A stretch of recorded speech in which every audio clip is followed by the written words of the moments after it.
18 जून को आई मूसलाधार बारिश से पिंडर घाटी के कई क्षेत्रों में जहां भारी नुकसान हुआ, तो वहीं पिंडर घाटी का जलस्तर बढ़ने से पैनोली गांव के बस्ती तोक में नदी के किनारे रहने वाले मकानों को क्षति पहुंच गई। ये मकान अब रहने योग्य भी नहीं रहे।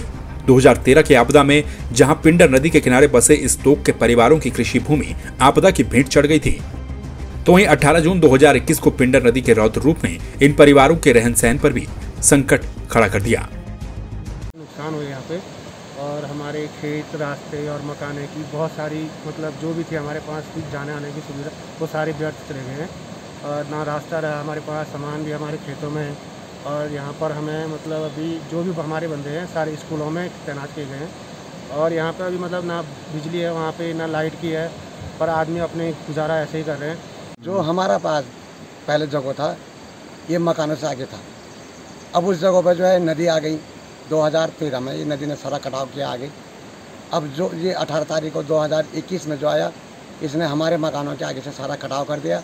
यहाँ पर रहने लायक नहीं है, ना हमारे लिए रास्ता है, ना आने जाने का सुविधा है, ना हमारे पास जो बचा भी है वहाँ रहने लायक नहीं है और मकान बनाने को भी हमारे पास जगह नहीं है। इसलिए सरकार से हम विनती करते हैं कि हमें कहीं पर जो है बसात करने की कृपा करें।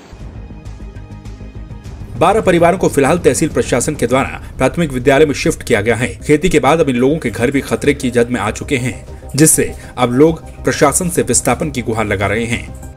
3-4 मकाने तो आगे का जो हिस्सा पूरी तरह धराशायी हो गया था और इनके आने जाने के रास्ते सारे बंद हो चुके हैं और इनको प्राइमरी जूनियर स्कूल में शिफ्ट कर दिया गया है और इनके जो खाने पीने की व्यवस्था के लिए उन्होंने मना कर दिया, लेकिन उन्होंने कहा अब इनकी सबसे बड़ी मांग है कि यहाँ पर ये कहीं और दूसरी जगह विस्थापित किया जाए। जो पैनोली का ये बस्ती तोक है, इस पे 12 परिवार खतरे की जद में आ गए थे, तो उनको तत्काल वहाँ से इवैक्यूएट करवा के विद्यालय में शरण दी गई है।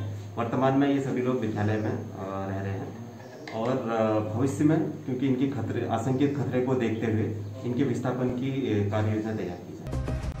वहीं देवाल विकासखंड के दूरस्थ पिंडर क्षेत्र के बुस्तरा तोक, ऊनी बगड़ तोक और खड़मनिया तोक के ग्रामीणों ने गुरुवार को देवाल के ब्लॉक प्रमुख दर्शन दानू और विधायक मुन्नी देवी शाह के नेतृत्व में उपजिलाधिकारी थराली सुधीर कुमार से मुलाकात कर विस्थापन की मांग की।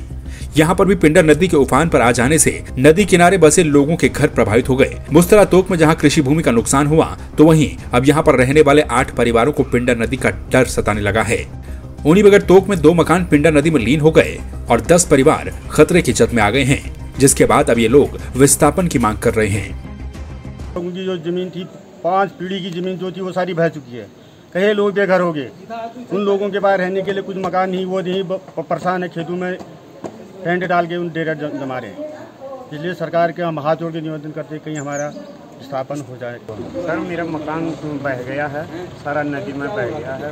14 तारीख को 18 तारीख को शाम को बाढ़ आई, मेरा सारा परिवार बह गया था। मैंने अपने बच्चों को बचा लिया और मकान और सारा घर के सामान सब बह गया। अभी कहाँ रह गए? अभी किराए पर ये घोंसले लिया है किसी के बोर्ड पर और टेंट लगा कर रह गए। जिस तरीके से बाहरी बारिश आने के कारण पिंडर नदी का जलस्तर बहुत बढ़ गया था, उसके कारण से हमारे बुस्तरा तोक में हमारे जो ऊनी बगड़ है और खड़मुनिया तोक है उडर का, वहाँ पर लगातार पिंडर नदी का जलस्तर बढ़ने से 2-3 मकानें बह गई हैं, लोग बेघर हो चुके हैं और कईयों की जो अपनी खेती की ज़मीन थी वो बह गई है।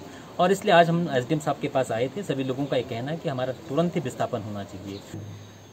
उड़ी बगड़, बुस्तरा और खड़मुनिया तोक के विषय में अभी माननीय विधायक जी और माननीय प्रमुख जी के द्वारा अवगत कराया गया है। साथ में जो प्रभावित परिवार हैं वो भी अभी आए थे मुझसे मुलाकात करने के लिए, तो उनके लिए उनकी जो ज्ञापन मुझे प्राप्त हुआ है उसके क्रम में जांच करवाई जाएगी और जांच करवाने के बाद इसको